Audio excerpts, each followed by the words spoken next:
Switching back to Latino immigrants, we've been using like the terms Latino, Hispanic as kind of like monolithic, but people immigrate from very different countries, very different cultures, and I was wondering if you see a split in the type of reform people want from different countries, and any other type of variations within the Latino community. Yeah, I mean, that's like such an acute observation that I do think gets muffled sometimes. And yeah, I think there's an absolute diversity in opinions about whether immigration's a problem and what you do about it. If you look to sort of the more conservative Cuban community in Florida, for example, that just has a completely different immigration experience than Mexicans in Los Angeles, or let's say Latinos in New Mexico or Colorado who have been here for 200, 300 years, who really have no like connection to the immigrant experience. I think there's like a total spectrum there.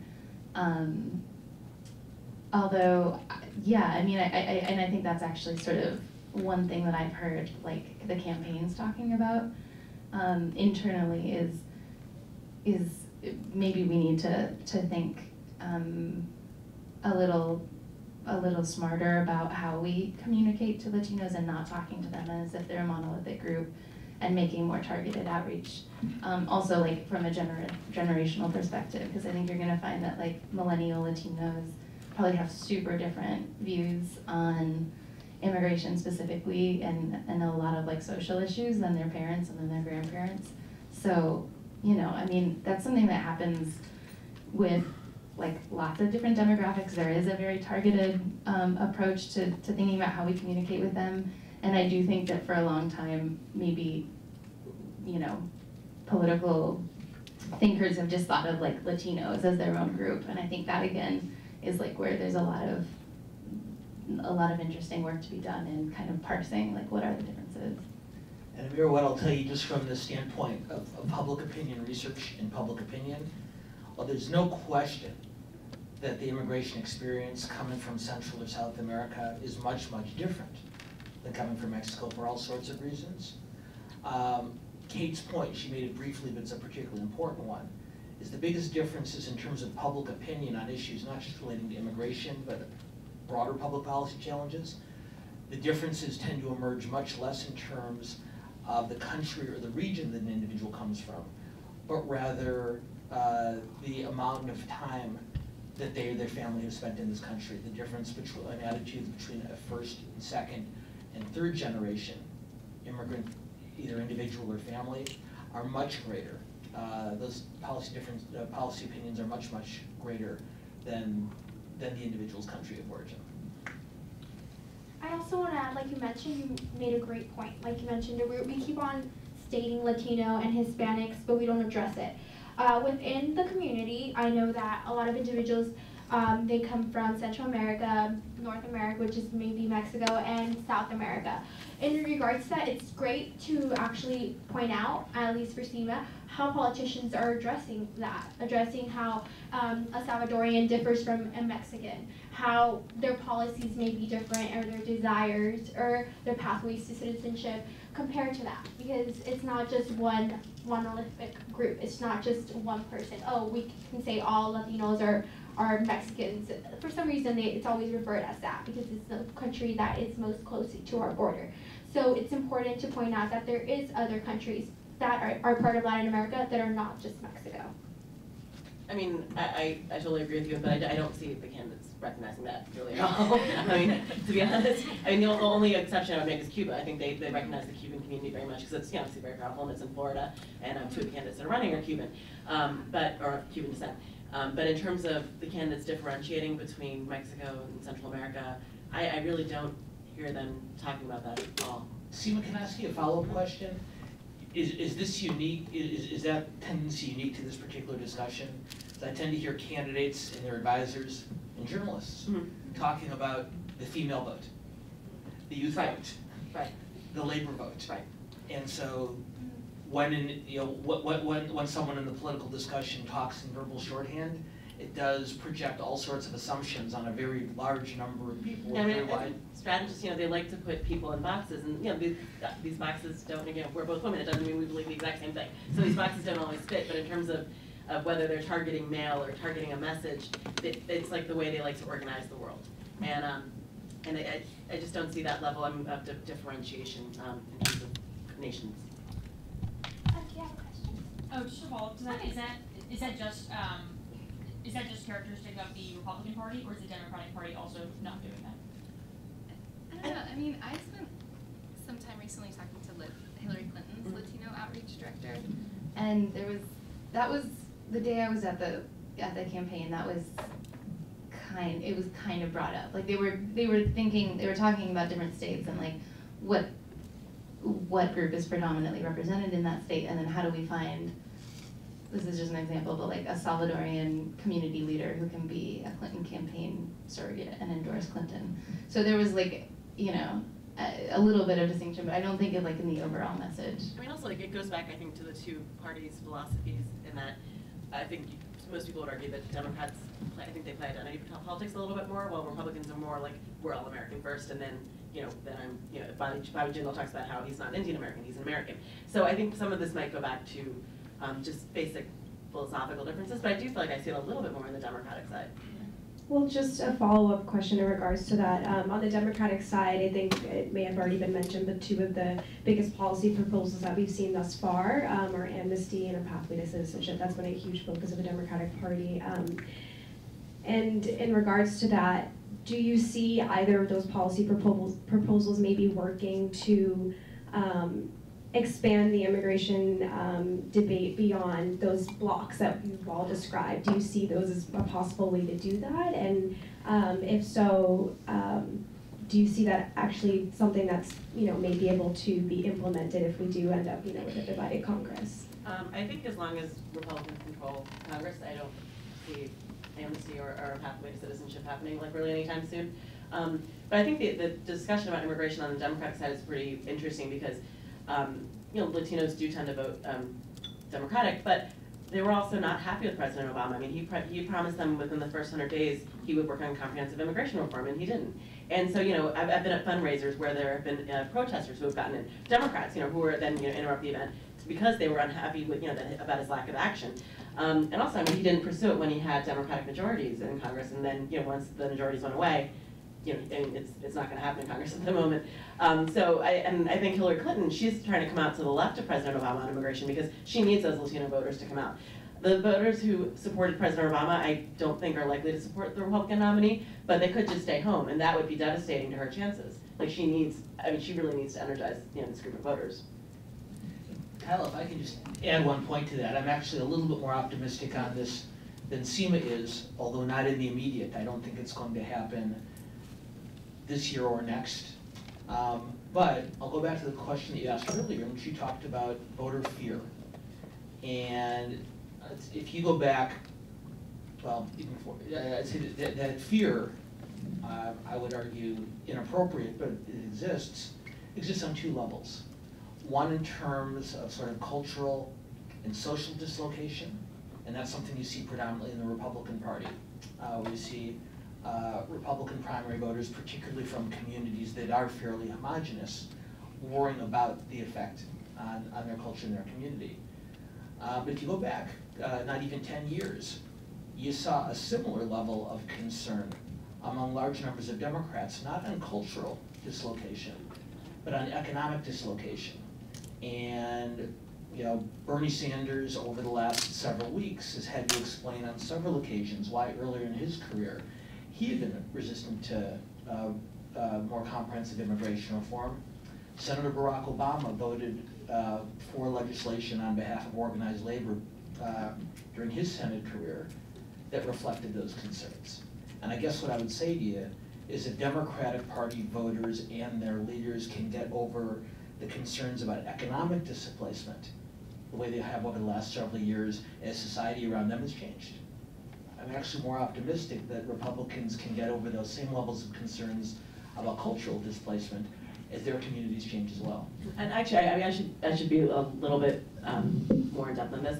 I was thinking in terms of amnesty and citizenship, and I still think that's kind of pretty hard with the Republican Congress. But the way that the candidates are talking about it this cycle, that they just weren't talking about it the last couple cycles, most of them are in favor of, or of offering some pathway to legality. Once we do border security, once you have workers, have employees be able to verify that they're, the immigration status of their employees. Once some other steps happen, almost all of them, say that realize that you really can't deport 11 million people. That there are people who have been here for generations, who are part of their communities, who have raised their children here.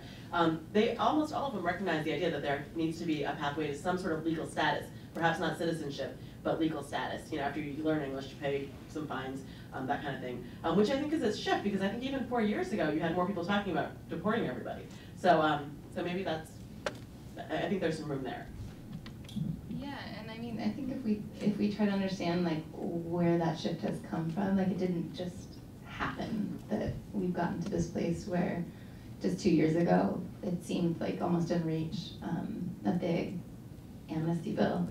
And where, the president is creating huge programs to limit deportations. I think it's important to recognize the role that activists have played in all of that.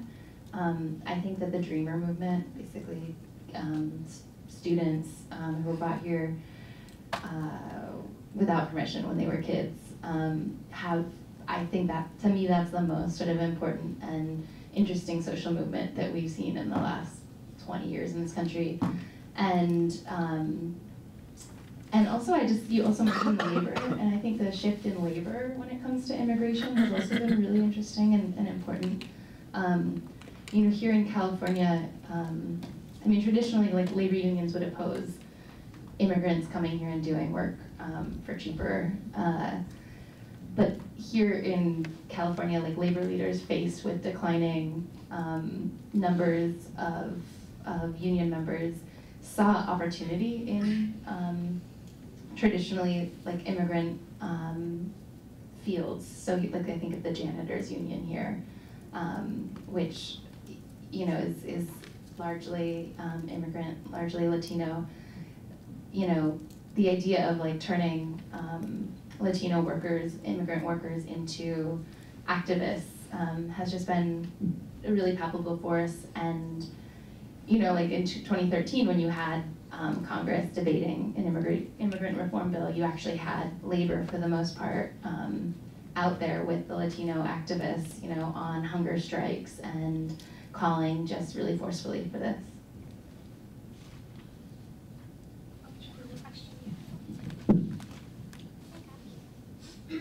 Hi, my name is Diana. I'm a freshman journalism major. And I know we touched on this briefly, but I was wondering if you could talk a little bit more about the economics behind immigration, like both sides. So what would be the economic impact of, say, not even like necessarily amnesty, but like immigration reform and offering a pathway to legality versus like strengthening the border, like Rick Perry sending the National Guard, that kind of thing. So like on both sides of the debate. Well, I think one of the most interesting things about the immigration debate, and both Seema and Kyla talked a little bit, or more than a little bit, about how the nature of the debate has changed over the years. One of the things that's been pushing Republican candidates toward the type of position that Seema is talking about is not just the growth in Hispanic American and Asian American communities, but increasing pressure from the Republican Party's supporters in the business community. He said, we need to have workers available to us in the agricultural sector, and the manufacturing sector, and the construction sector. And if you choke off a supply of hardworking individuals, we're not going to be able to fulfill, we're not going to be able to do what we need to do from an economic standpoint. Seema, maybe you can talk a little bit more about the business community's role in this. Right. I mean, it's interesting when you see the U.S. Chamber of Commerce aligning itself with labor, and they have on this issue. So I mean, I think there's clearly a segment of the Republican Party that believes that we need controlled immigration because we need certain types of workers, whether it's agricultural workers or people in Silicon Valley. Like there's a broad range, and I think some of the candidates are pretty recognize that and have made it a part of their theme on how they want to modify legal immigration. Jeb Bush would be one. But then others, like such as Rick Santorum, they are taking the opposite tack, and I think they're more aligned with the, some blue collar, sort of Reagan Democrats, in states like Pennsylvania, Ohio, where, whatever the industry was in town, manufacturing, et cetera, has gone away, and people are seeing hard times. I think, candidates like Rick Santorum are sort of arguing that immigration directly hurts people like this. And I think there are all kinds of numbers out there. I mean, I honestly, I don't know, I can't give you a dollar figure, but these are two arguments that are sort of, we're seeing them come to a head in the Republican Party. And the flip side of it, and Kate, I want to ask you about this, the flip side of this is an argument that organized labor once made very, very strongly, until, as Kate said, they began to see things differently. The argument that labor made is if there's a small number of people applying for a lot of jobs, those job applicants can expect to make a pretty good salary because they're in demand. If it's a lot of job applicants looking for a small number of jobs, employers can get away with paying those job applicants less money because it's such a large pool. And what labor argued for years, and others still do, is that if you increase the pool of workers, it creates a downward pressure on wages for all workers, whether immigrants or native-born Americans. What Kate talked about just a minute ago, I think, is a really important turning point in that debate. Is if you look at other countries that have immigration rates that are significantly lower than ours, if you look at Japan, if you look at Germany, if you look at most of the European countries, they're having a very, very difficult time finding enough young workers to fill the available jobs. And as a consequence, one of the things we've seen here in California, and particularly in Los Angeles, is organized labor and employers reaching out to form alliances with immigrant advocates. Maybe you can talk a little bit more, Kate, about how those partnerships develop. Yeah, I mean, I don't know, at the city level, I think it's always amazing to me just how important labor is, how influential labor is. When the head of the LA County Federation of Labor walks into city council chambers, every politician straightens up and is like, okay, we better listen, Maria Elena is here. She's the former head. Actually, real quick, before you go on from that, it's worth noting the name of the most powerful labor organizer in modern California history. What was her name again? Maria Elena Durazo. Okay, who is sort of a representation of exactly the kind of partnership that we're talking about. Yeah. Anyway, I didn't mean to interrupt, go ahead. Yeah, well, I mean, I guess to get to your question though, I don't think, I'm not expert at all in the economics of all of this, but I have heard one thing that kind of suggests what might happen if we did have a broader legalization. Folks who are eligible for Obama's DACA program, which gives them a 3-year deportation deferral and a work permit, have in the first 3 or so years that program has been around shown that their wages have increased. So it kind of goes without saying, but when you get a work permit and you're no longer, basically getting paid under the table, your wages do get up, you have, more ability to find a new job, you start, paying taxes on your salary, although many immigrants in the country legally are doing that anyway. And it's also worth pointing out they are also paying sales taxes and other taxes. So by that, little, if that's a lesson, it would indicate that if we did give the full 11 million people here, the ability to work with a social security card, that you would see their wages go up. And then that creates a really interesting question about what happens to those super low wage jobs. It's the $15 an hour question too. I think it also has long-term implications for the nation's budget because for every retiree we have, for every person who gets Social Security, Medicare, there's so many workers that are supporting that person basically. I don't remember the exact ratio, but because of how our population has changed and the number of children that women are having, that number has decreased. The number of workers supporting each sort of retiree. So I think some people argue that we need more people in this country that would help make Social Security more solvent, or help make Medicare more solvent, or at least keep it going for a little, longer than it will now. Also, like you guys discussed, there has been changes that have been improving the situation for illegal immigration. And I want to kind of direct you, maybe it's a little bit far-fetched, but how the crisis right now in Europe, that there's an influx of immigrants from Syria arriving that are seeking refugee. Do you guys believe that, should this current event frame our conversation about immigration, or has this incident already influenced our current debate about immigration? Yeah, so I think this is like the most interesting time in immigration, because I think what we're seeing now is just sort of a hint of the issues we're going to be grappling with, for the future. I think like the issues of border are really, really interesting, and will be more interesting and important as, we see higher levels of people displaced. I mean, there's been a lot of discussion about like climate change, refugees, right? In the future, you'll have places that are uninhabitable, and the people from those countries are gonna have to go somewhere. So sort of the way we are like talking about this issue in Europe right now, I think has major implications for how we talk about it in the future. I'm actually doing a story right now about Syrian refugees who are arriving here in the US. It's completely different than what's going on in Europe, where I think 400,000 people have crossed into Europe this year. In California, we have like 160 Syrian refugees who are being resettled here. That number is going to increase because Obama has said he wants to up the number of Syrians we resettle this year to 10,000 people. But just the process of how people apply for that asylum and how they get it is something that's just like wildly interesting to me. Kate, I agree with you, and Cindy, I think it's a fascinating question also. I don't think that debate has arrived in this country yet, and it's about to.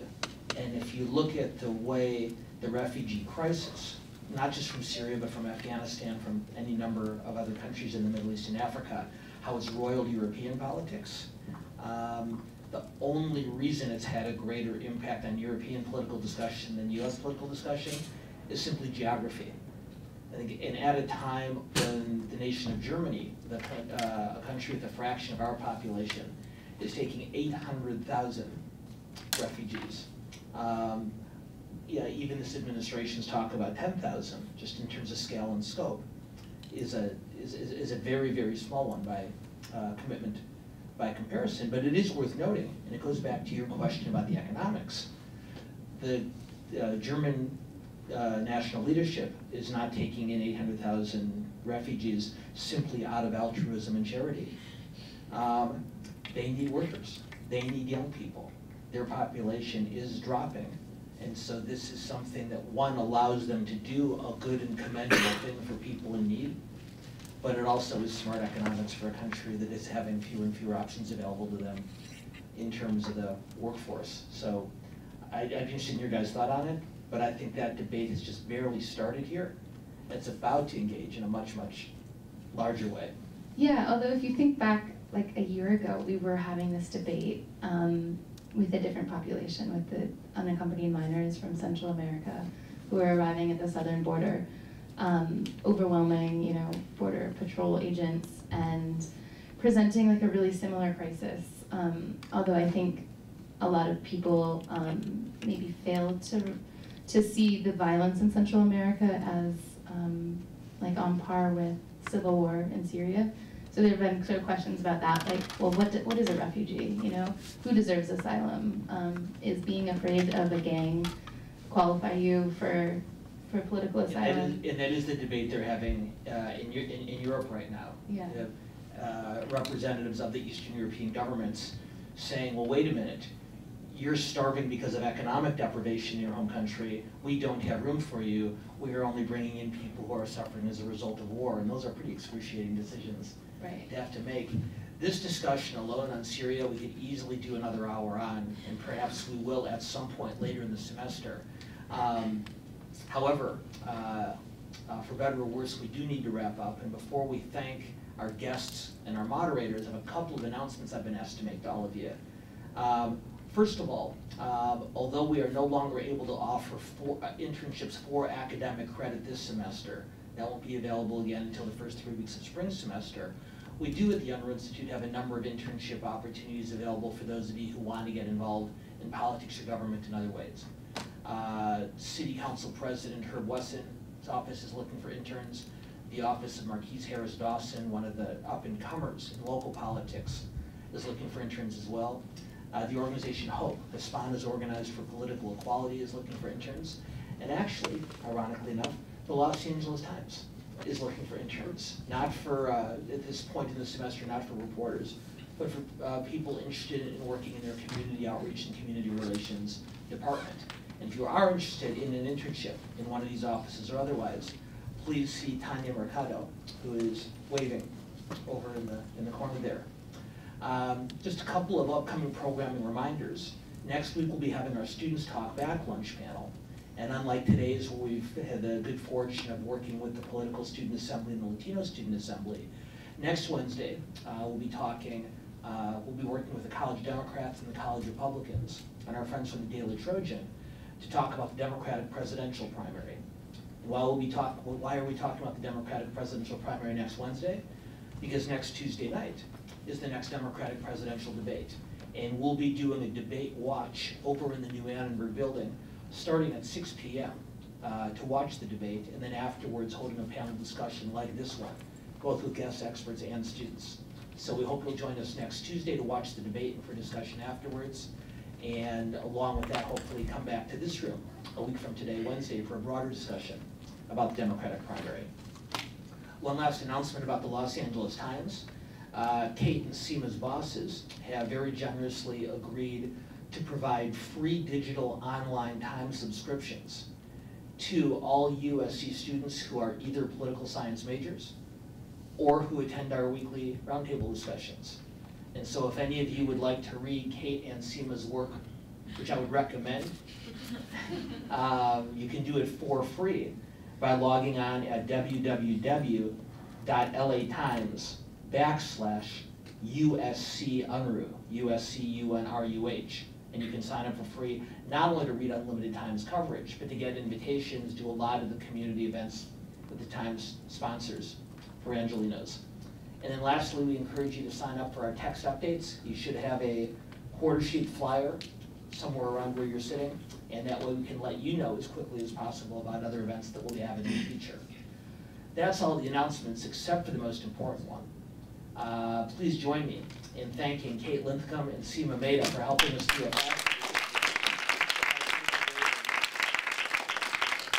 Thanks as well to Kyla Middleton from the Political Student Assembly and to Pineda from the USC Latino Student Assembly for acting as co-moderators and our partners for today's event. Thank you guys very, very much. Thanks also to the entire Unruh Institute team for putting on these events all semester long. So thanks to Kat, thanks to Erica, thanks to Tanya, and thanks especially to Alyssa and to Allie for all the work they do to put on this programming for us. Guys, thank you very, very much.